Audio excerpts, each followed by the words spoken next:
우리 귀한 주일 주셨습니다. 할렐루야 샬롬 하고 우리 함께 인사하는 시간 같습니다. 할렐루야 샬롬 샬롬 샬롬 샬롬 샬롬 샬롬. 하나님 사랑합니다. 여러분 주 안에서 사랑합니다.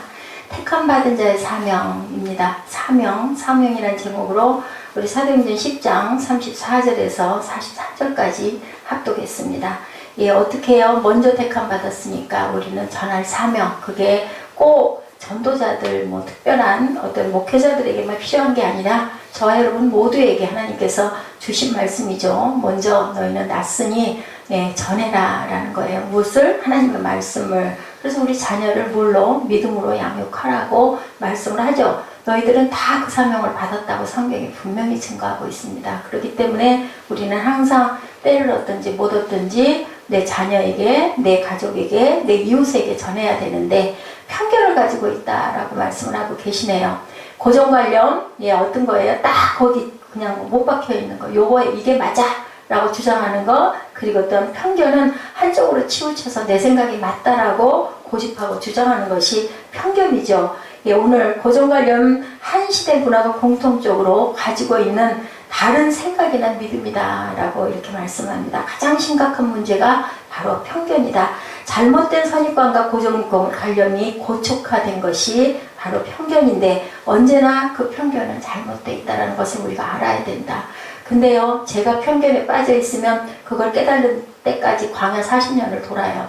특히나 나이가 드신 분일수록 나이가 어리면 어린 대로, 사무엘이 14살이면 14년 정도가 고정관념에 딱 박혀 있는데 갓난이 때는 빼고 그러면 조금 철이 나서 유치원부터라고 그러죠. 모든 교육은 그때 다 완성이 된다 한다면 6, 7살, 그럼 지금까지 한 7년 정도 그 이후로 고정관념을 고치려면 7년 정도가 걸릴 거예요. 근데 만약에 60세 되는 사람에게 고정관념이 있다 그러면 아마 살아생전에 그거 고치고 가기가 어려울 만큼 고정관념은 굉장히 아집이 강합니다. 그렇기 때문에 어릴수록 빨리 고쳐질 수가 있다. 믿음이 연약하고 어린 자는 그래서 이끄는 대로 믿음의 멘토들이 우리 먼저 믿은 자들이 먼저 전할 수 있는 자들이 잘 이끌고 가야 된다.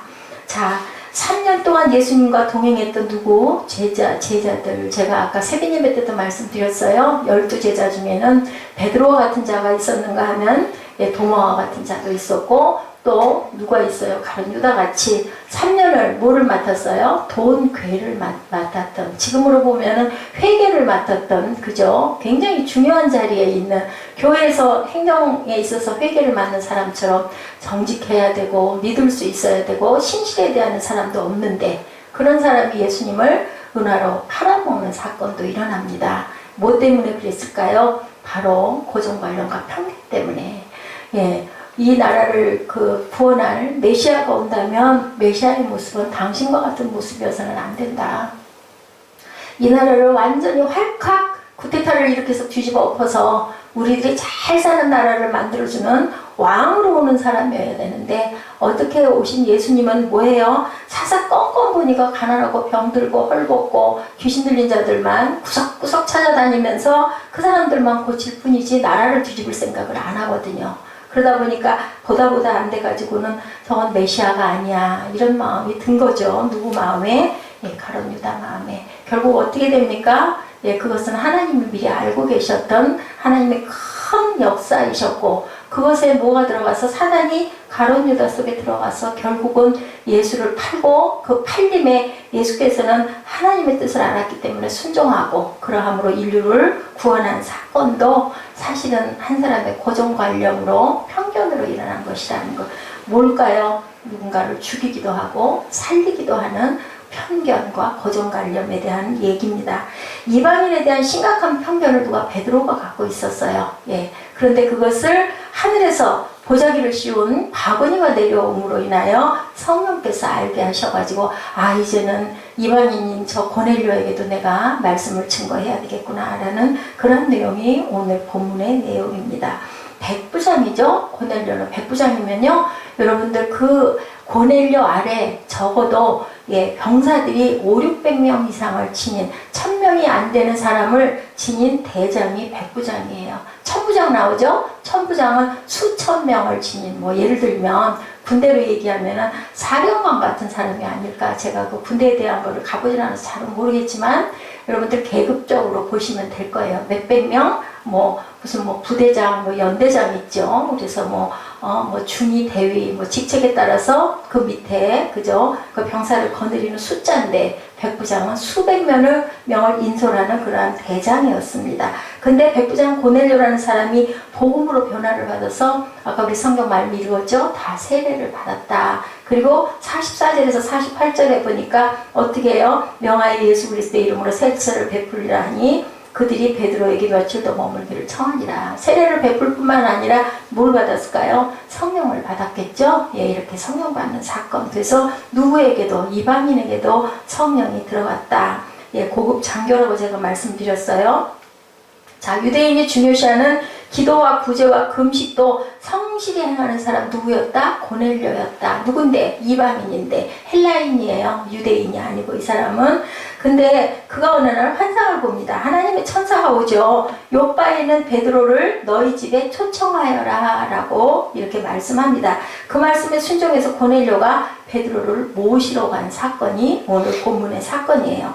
고넬료가 요바에 거의 도착할 즈음에 하나님 또한 베드로에게도 아까 말씀드린 대로 바구니가 내려오는 환상을 보여주죠. 베드로야 이것을 잡아먹어라. 베드로가 그 보자기 안에 있는 생물을 보니 구약 레위기 율법에서 먹지 못하도록 한 생물들로 가득 차 있었죠. 절대로서는 먹을 수 없습니다. 저처럼 깨끗하고 거룩을 구하는 제가 어떻게 이 불결한 것을 먹습니까? 이런 음식은, 이런 더러운 음식은 먹어본 일이 없습니다 라고 대답합니다.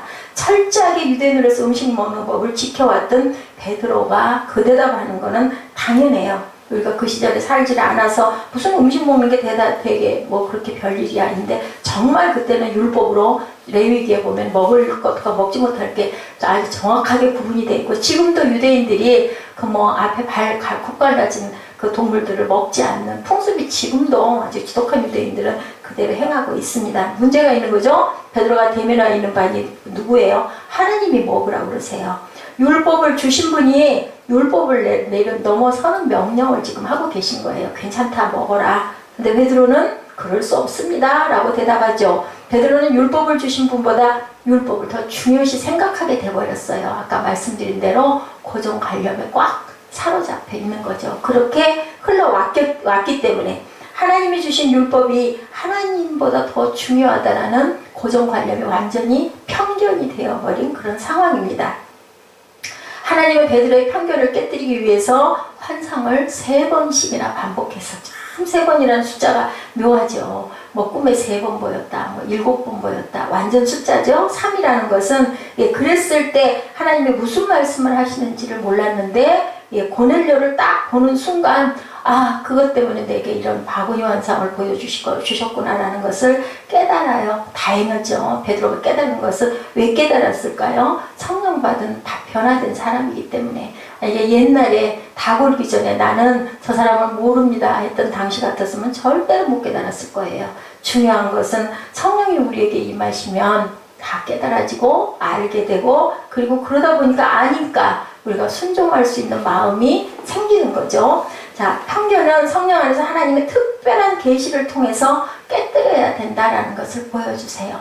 그냥 우리 인간의 힘으로는, 우리의 육안으로는, 우리의 생각으로는 절대로 아니죠. 무슨 여리고성을 7바퀴 돌면 무너질 일이 뭐가 있겠어요? 예, 나만 장군이 무슨 그 더러운 요단강에다가 몸을 왜 7번씩 담궜다 뺐다를 왜 해야 돼요? 그냥 깨끗하게 하려면 그냥 깨끗하게 해버리면 될 건데, 그죠? 근데 성령께서 말씀하시면 우리는 순종해야 된다. 무슨 진흙을 이겨가지고 예수님이 침 발라가지고 눈에다가 붙이고 가서 물에 가서 시바한 못에 가서 왜 씻으라고 그러세요? 그냥 나아라 하면은 나아야죠. 그죠? 근데 순종하는 단계가 분명히 필요하다. 무슨 그릇이 준비돼야 된다. 믿음이라는 그릇이 준비돼야 된다. 믿음이라는 게 뭘까요? 믿음이란, 나 저 사람 믿어. 그러면서 그 사람이 하던 모든 말을 나는 진짜라고 믿는다. 그래서 그 믿음이 바로 하나님의 말씀이고, 그 말씀이 성경 66권에 있는 말씀이고, 우리가 그 말씀 안에서 살아야 된다. 하나님이 항상 너와 함께 하리라는 것은 무슨 뜻일까요? 말씀이 항상 우리 앞에, 우리 안에, 우리 눈에, 우리 마음판에 새겨져 있고 새겨야 된다는 말씀을 하고 계십니다. 그런데 특별한 사람들에게는 환상을 보여주시기도 해요. 오늘날도 마찬가지입니다. 특별한 경우에는 분명히 어떨 때 깊이 기도할 때, 여기도 베드로가 기도하는 시간에 기도할 때 바구니 환상을 보게 됐어요. 시간을 정해놓고 유대인들은 뭐 9시, 3시, 뭐 저녁 6시 종이 친대요. 그러면 길 가다가도 그 자리에 꿇어 앉아가지고 기도들을 했다고, 지금도 그렇게 하고 있다고 하더라고요. 김영민 목사님 여러분들 아시죠? 예, 공부하러 갔는데 거기도 아마 유대인들이 있는 도시였던 거죠. 그런데 제가 간증통에서 들었어요. 길 가다가도 항상 그분은 청소 도구를 등에다가 메고 다녔다고 그랬죠. 공부할 동안 등록금 벌기 위해서 대학원 다닐 때는 늘 전기 청소 도구를 등짝에다가 메고 그러고 다녔대요. 그래서 어디 가다 말고 종이 울리고 벨이 울려서 그 시간이 되면 무릎 딱 꿇고 그 자리에 앉아가지고 기도하다 보면 기도에 빠져서 1시간도 2시간도 땅바닥에 꿇어 앉아가지고 그렇게 기도했다라는 얘기를 제가 들은 적이 있습니다. 이렇게 기도를 깊이 할 때 하나님께서 분명하게 보여주세요. 예, 그것은 기도를 그냥 겉으로만, 입술로만, 아니면 잠깐 그냥 눈 감았다 뜨는 정도로 5분 10분에서는 안 되고 기도로 깊이 들어간다고 하죠. 그렇게 되면 하나님께서 말씀으로, 음성으로, 또한 환상으로 분명하게 보여주십니다. 그래서 그 말씀이 기도 외에는 이런 이유가 나갈 수 없다라고 말씀하죠. 그래서 우리가 영적인 기도를 할 줄 알아야 된다. 당시 유대인들은 이방인의 집에 들어가는 것조차 죄악시했다. 제가 아까 말씀드렸죠? 그들과 밥 먹는 거. 그래서 예수님이 이방인들하고 막 섞여가지고 밥 먹는다고 바리새인들이 막 그죠? 욕했잖아요. 왜 그렇게 그런 사람들하고 함께 섞여서 밥을 먹느냐고. 근데 예수님은 그런 걸 상관하지 않으셨죠?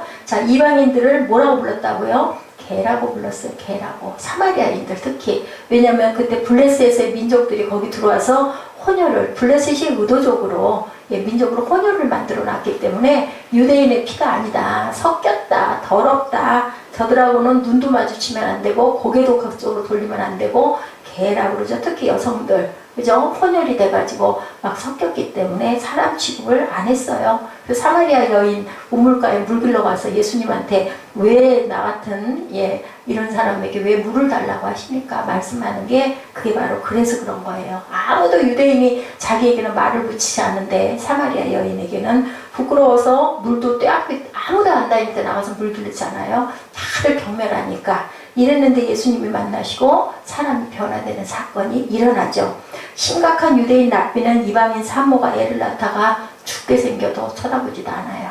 죽어도 그만이에요. 사람이 아닌 거예요. 그냥 개인 거예요. 이때였었어요. 이때 베드로가 고넬료를 맞아들이는 사건이 일어났다라는 거죠. 환상과 계시를 통해서 베드로가 고넬료의 제안을 받아들여요. 기적이에요. 그 집을 방문하는 역사가 일어나는 거죠. 절대로 가면 안 되는 것인데 그것을 깨고 베드로는 순종하는 마음으로 갔다라는 거예요. 하나님은 결론은 차별하지 않으신 하나님이다. 누구든지 뭐만 하면 예수를 믿고 입술로 시인하면 누가 너와 내 집이 구원받으리라. 네가 구원받는 게 아니라 너와 내 집이 구원받으리라고 말씀하세요. 그래서 요한복음 3장 16절이 아주 16절이 유명하죠. 네, 하나님을 믿는 자, 그 안에서 예수를 믿고 고백하는 자에게는 구원받는 역사가 일어난다. 베드로가 고넬료를 따라간 것은요, 가이사랴 해변에 있는 아름다운 도시였었어요. 아우구스투스 시절을 높이기 위해서 가이사랴라는 명칭을 붙였는데 이곳의 이름은 정말 아름다운 도시라는 뜻을 갖고 있어요. 가이사랴라는 것은. 고넬료가 어떻게 베드로를 찾아오게 되었는지, 베드로가 고넬료에게 무엇을 깨닫고 체험했는지 고백하는 내용이 바로 오늘 본문입니다. 베드로의 고백을 들어보면 그의 마음속에 있던 편견이 어떻게 부서졌는지, 베드로는 종종 내가 깨달았다, 내가 깜짝 놀랐다라는 표현을 많이 사용했어요. 깜짝 놀랐다라는 표현은 왜요? 전에는 나는 절대로 생각해보지도 않은 일인데 왜 이런 일들이 일어나는지 난 정말 이상해. 깜짝 놀랐어. 그 소리 하죠. 복음을 받아들이는 사람들에게는 놀라운 그 깨달음이 임하는 것은 물론입니다. 그죠? 깜짝 놀라요. 성경 맨날 읽던 성경인데 어느 날 읽다가 보면은 그 말씀이 내 마음에 콱 가서 박히면 정말로 깜짝 놀랍니다. 근데 저는 멍해지더라고요. 그냥 그 글자만 뚫어지게 쳐다보게 되더라고요. 멍해서. 그 깨달음은 뭐라고 말할 수 없는 감동이에요. 그게 무슨 긴 문장이 아니에요. 하나님은 사랑이십니다. 저는 그 말씀을 절대로 평생 잊을 수가 없어요. 하나님은 사랑이시. 왜 그거 모르겠어요. 하나님이 세상을 이처럼 사랑하사. 하나님은 사랑이죠. 당연히. 근데 그거 그냥 입으로만 했을 뿐이지 하나님 자체가 사랑이라는 것이 그렇게 그날따라 이상해서 마루장을 뚫어지게 쳐다봤어요. 성경 말씀 딱 마루에 펴져 있는데 그렇게 그냥 멈춰지더라고요.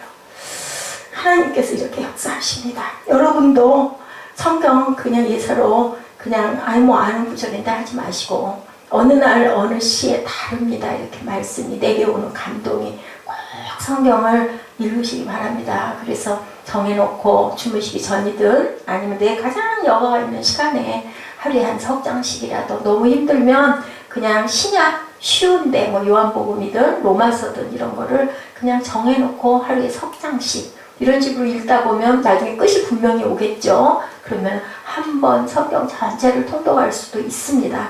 하시다 보면 어느 날 어느 시 어느 때에 성령께서 내 가슴에 강하게 꽂아주시는 그 단어 메시지가 변화시킵니다. 제가 지난번에 스펄전 목사님 그 어떤 집사님 하나가 보시오 그 얘기에 그냥 깜짝 놀랐다고 하죠. 이렇게 말씀이 오죠. 깨달았다 깨어졌다 깜짝 놀랐다 등의 고백이 베드로의 고백이 분명히 여러분들에게도 일어나실 줄 믿습니다.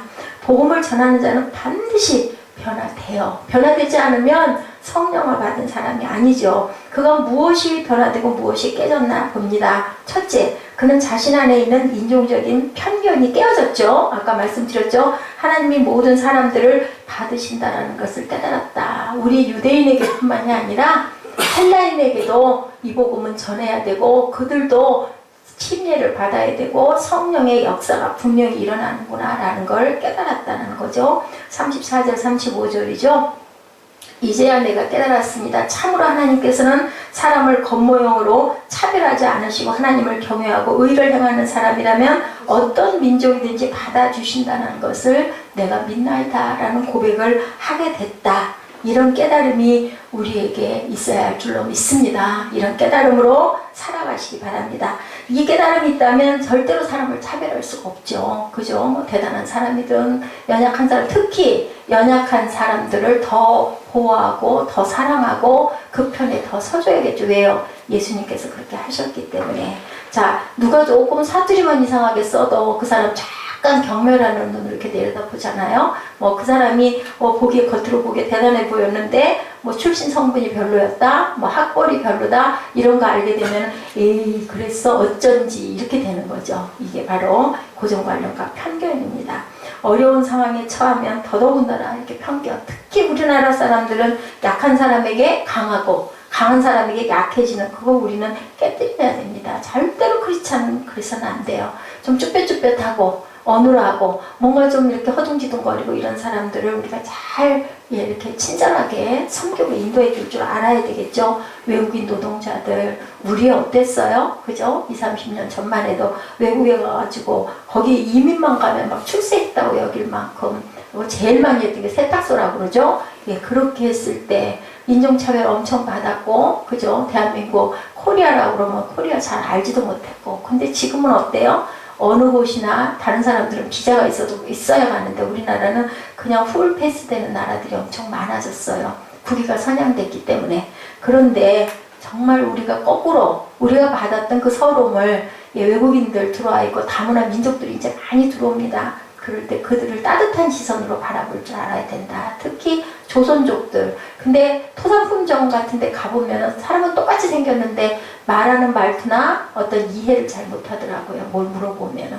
뭐 달라고 하면은 무슨 말을 하는지를 잘 모르고 그 훈련과 교육이 좀 필요할 것 같기는 해요. 말투도 다르고. 그러다 보면은 저 사람 조선족이구나. 그렇구나. 그냥 아니면 뭐 필리핀 사람이나 어디 다른 나라 사람이구나 하다 보면은 저도 상점에 뭐 사러 들어갔다가 말이 안 통하더라고요. 물어보는데 자꾸 이상한 소리하고 그냥 슬그머니 나오게 돼요. 그럼 물건을 구입을 못하게 되더라고요. 근데 이런 거는 차차로 변해지되 우리가 마음은 항상 따뜻하게 가져야 된다.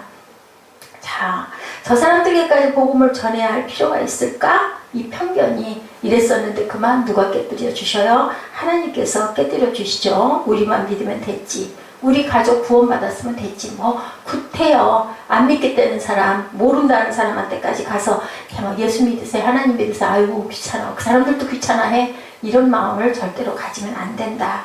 우리가 선교에 힘쓸수록 우리 안에 있는 편견이 깨어진다. 그리고 참 기뻐요. 누구 하나 전도해가지고 그 사람이 은혜 받고 변화받는 거 보면 정말 얼마나 뛸듯이 기쁜지 모릅니다.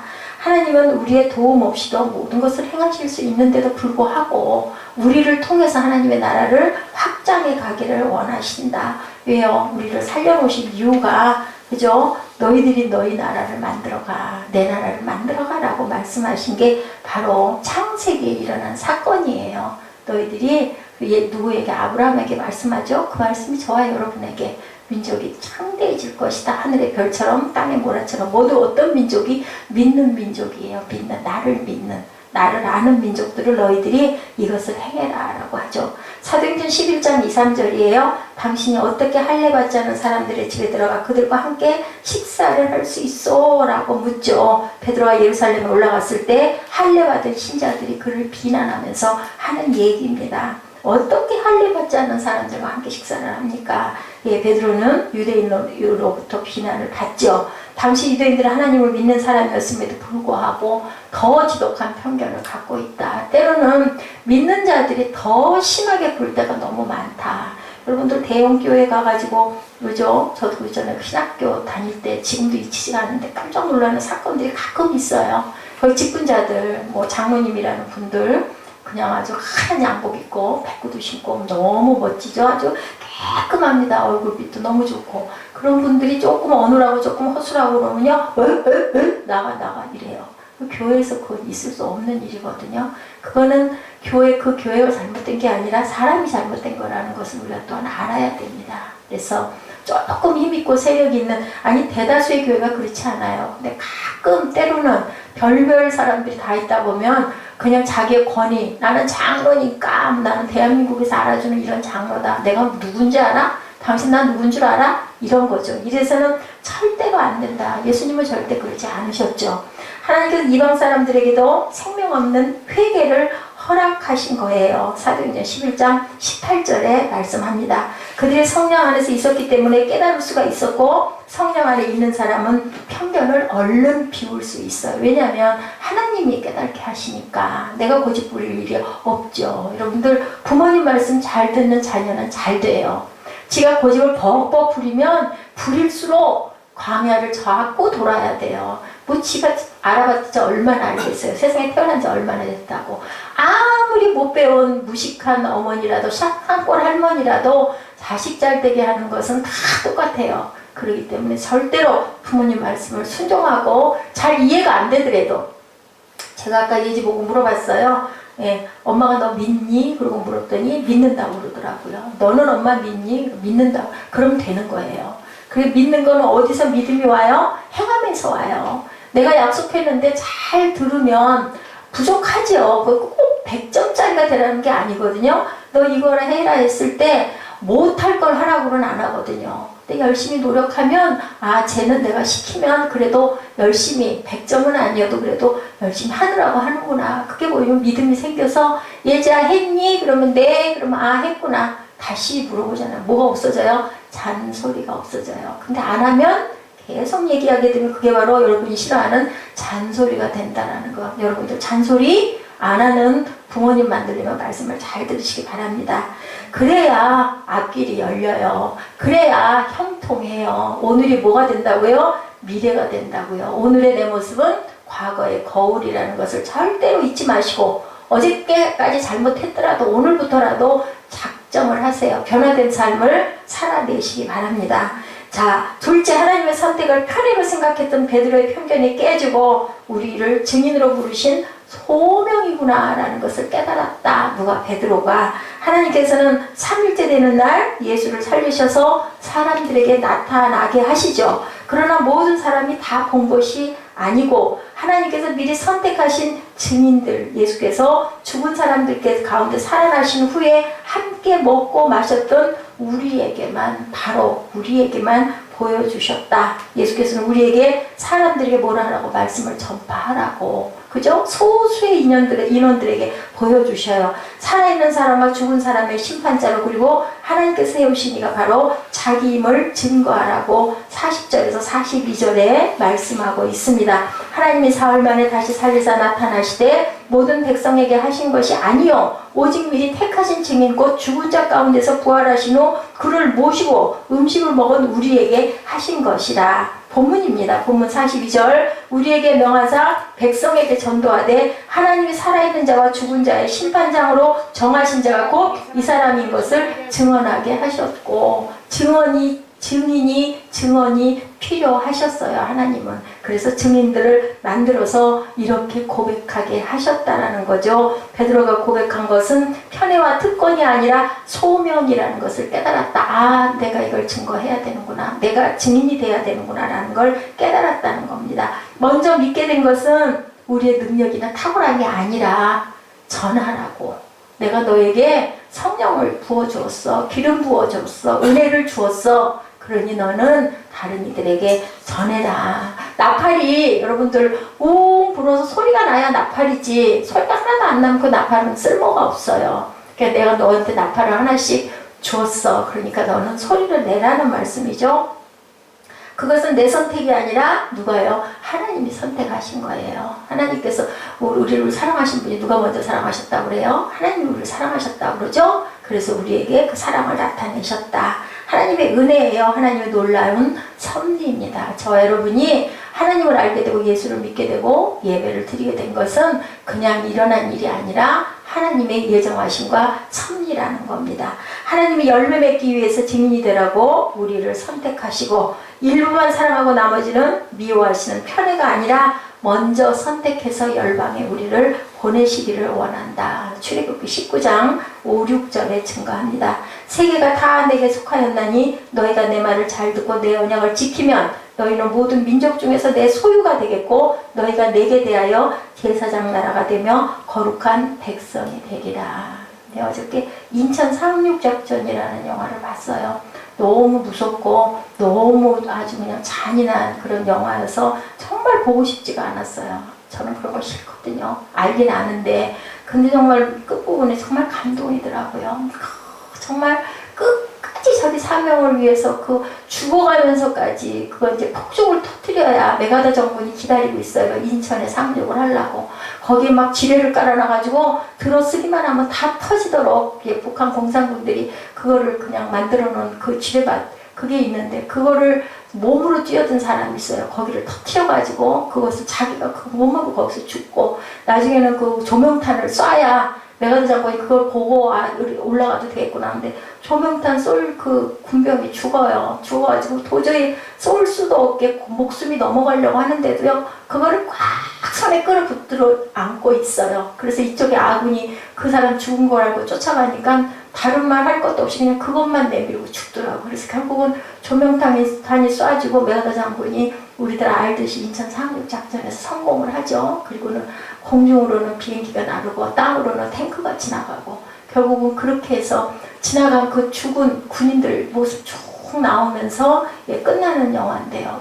정말 우리는 깨달아 알아야 돼요. 이 나라가 이렇게 굳게 강건하게 서기까지는 얼마나 많은 우방 국가들이 우리를 위해서 땀과 피를 흘리고 많은 선교사들이 해외로 탐험서들을 각 나라마다 보내고 물론 그거는 하나님의 역사죠. 선교사들이 들어옴으로 이 나라를 알리고 또 3.1운동이 큰 역할을 했죠. 3.1운동 그 민족 대표 48명 중에서 3분의 2가 크리스찬들이었어요. 유관순 그 우리 열사도 마찬가지고 아버지가 장로님이시죠. 그래서 뒷동산 바위 위에 올라가서 3일 금식을 하고 굳은 결심을 하고 태극기를 들고 얘가 뭐예요? 무저항 운동을 한 거예요. 그때 시작이 태극기 피날리고 뭐 무조건 그냥 무방비죠. 죽으면 그냥 총 쏘면 다 맞아 죽어요. 근데 그게 세계 만방에 알려진 거. 3.1운동은 실패했지만 그것으로 인해서 미라리에서 이 나라가 지금까지 저는 너무 감사해요. 생각할수록 60여 년이 넘도록 전쟁 한 번 겪지 않고 어떤